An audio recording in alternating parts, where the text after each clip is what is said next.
It's unrealistic. Look, we have almost $3 trillion of market cap in crypto. It's unrealistic for folks to expect people to be able to be living in Discord channels and doing all of this work. I think what that means is that the SEC is going to be asked increasingly more often to approve simpler on-ramps for this stuff. And now, in the last week, by the way, we had a pretty important two things happen.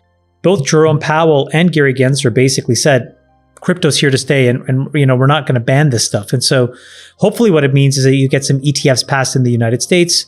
Grayscale is one. There could be more. And I think that stuff makes it much easier for folks to own this stuff. Well, a clear regulation would be a great thing for the industry, for people to buy into it, and removing some of the, let's call them, I don't want to say bad actors, but people who are maybe questionable. Well, I think you have to put things in a bucket of is it an investment or is it something that represents an idea that you love so much? If it's the latter, you should never sell.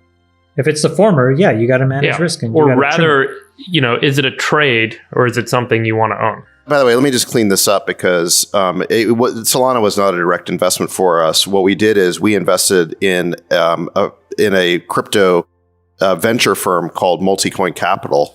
This is back in 2017. We realized crypto was becoming a full-time job for us. It was a total rabbit hole. And we were we don't have time to figure out this 24/7 trading stuff. But we met Kyle and Tushar, who were these two young guys. We met them through Vinny Lingham, actually. And they were creating Multicoin Capital. And we actually invested, we gave them $1 million at a 20 cap to help set up their firm. And then we invested in they had both a venture fund and a hedge fund. And they were the first money into Solana. So that fund, it's like a 100x fund. It's just bonkers. Crazy. And so as a result of that, we are indirect beneficiaries of this huge increase in Solana. It will end up being about, $1 billion of, I think, Solana for us in terms of returns. But it's the Multicoin guys determine the trading decisions on that. Yeah. And so people who don't know, Solana is a programmable, Ethereum competitor, I guess, and it's at $50 billion or so market cap. It was trading at $1 not long ago, and now it's at 164. It's an Ethereum competitor, basically, for a smart contract platform. And there's a lot of people, I'd say smart money in Silicon Valley, who are betting on a flippening where Solana could ultimately overtake Ethereum as the preferred platform. But even if it doesn't overtake Ethereum, it's the number 8 cryptocurrency right now. It could go, there's a lot of people betting it'll go to number 3 or, what have you. Additionally, it is a fraction of a penny for a transaction, and it can do many more transactions than Ethereum. There's so much to know about the crypto world. It's a hard thing to invest in unless you're totally focused on it. I've struggled with that. I've tried to go deep on a couple topics and I realized, holy shit, I've been in this for 4 to 6 hours just trying to learn this stuff and I'm not there. And then I feel uncertain about making any decisions. I totally get it. You got to have folks working on this, and the pace is changing so rapidly. You really need to kind of be up to date on what's next. It's, the other issue really of Freeberg is when you look at crypto, people use the word crypto as if it's that's all there is. Totally. Crypto is that's distributed computing, e-cash, cryptography, financial modeling or building new economic systems, Chamath. There's business model innovation, there's technology innovation, there's economic innovation, it's distributed computing innovation. Yeah, infrastructure, hardware.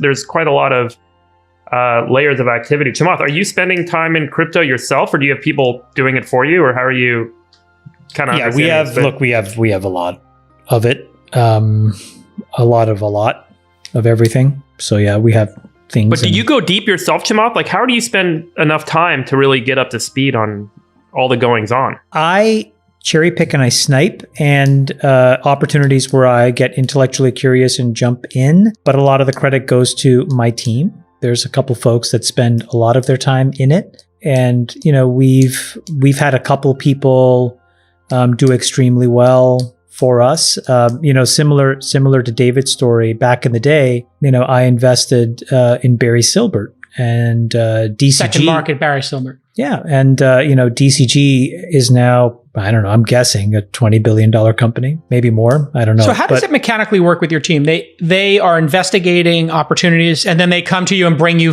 hey, we'll do a meeting and I'm going to share 4 with you. And then you say, hey, let me get on the phone with that guy. Do you basically go deep when something shows up, Chamath?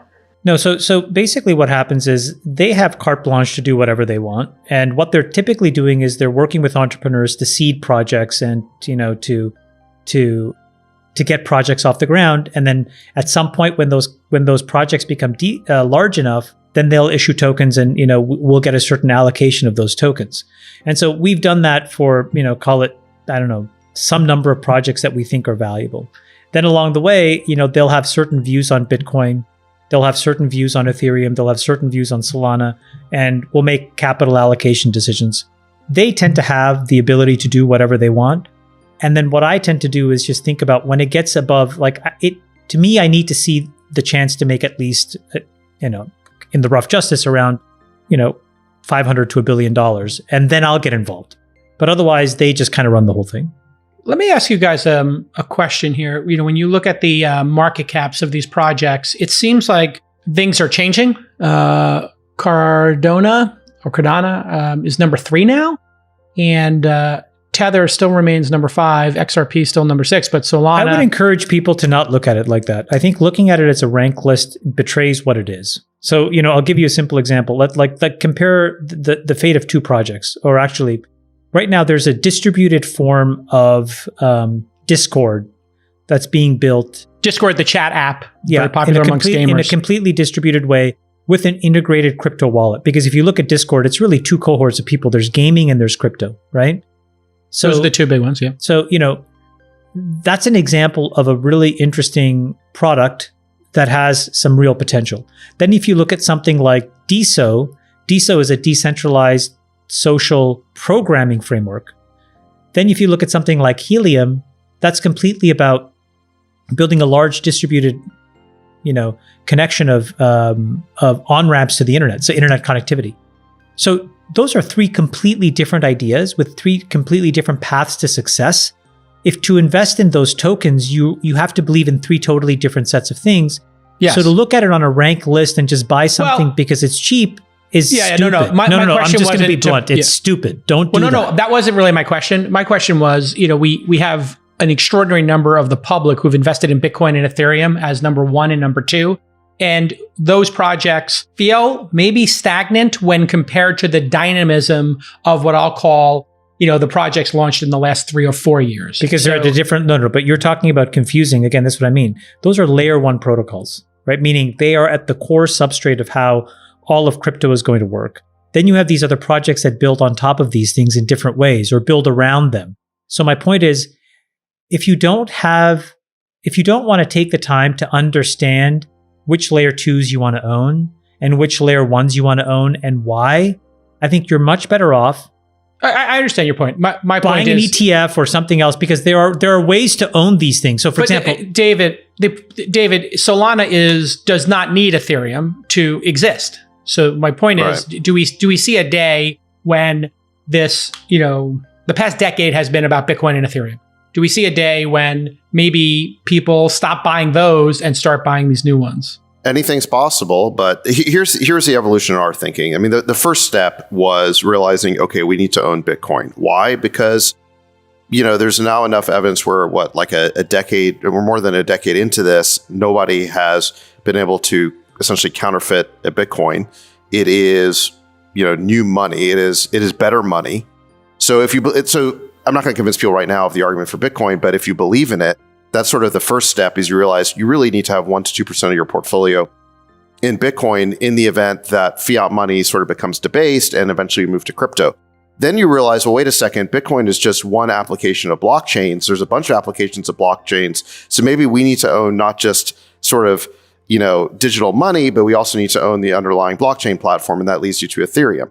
Then you realize that there's a bunch of competitors to Ethereum and it's still very early days. And one of those guys might ultimately displace Ethereum as a blockchain platform. Then you realize that there's all these applications on top of all these blockchains. And so, the conclusion I come to after all of that is I can't figure all this out. And maybe I could if I was willing to go back to school and like make this a full-time job, which I just don't want to do. I mean, I'm lazy, and that's why I focus on SaaS. Like, that's what I know. Your as kill an zone, investor. Yeah, like I'm not going to reinvent myself. It's like you playing Hold'em versus PLO. Right.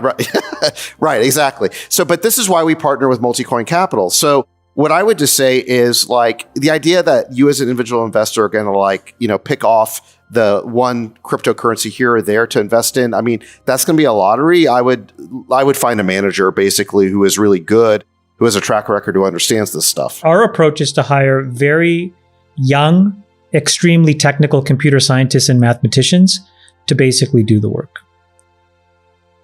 That's working. Yeah. And, one of the things that I think these guys do, and the reason why it is very helpful for them to be computer scientists, is these are all open source projects. So they go look at the repos. Just go look at. You can actually see the changes being made, and this is like. Do you realize there's only 12 people who are actively working on Solana in the? But you need to look at all the code check-ins. 7 of them work for Solana. You need to look at all the code check-ins. You need to look at the velocity of the code check-ins, yes. so you can see like how many projects are being created on these platforms. The white papers are also really exceptional. Like if you read these white papers, they're really incredibly thoughtful and well written, and you can really understand what their goals are, and you can make some informed decisions there. But again, if you're not going to be in the business of being in this ecosystem, because I think David's right, everything is moving so fast.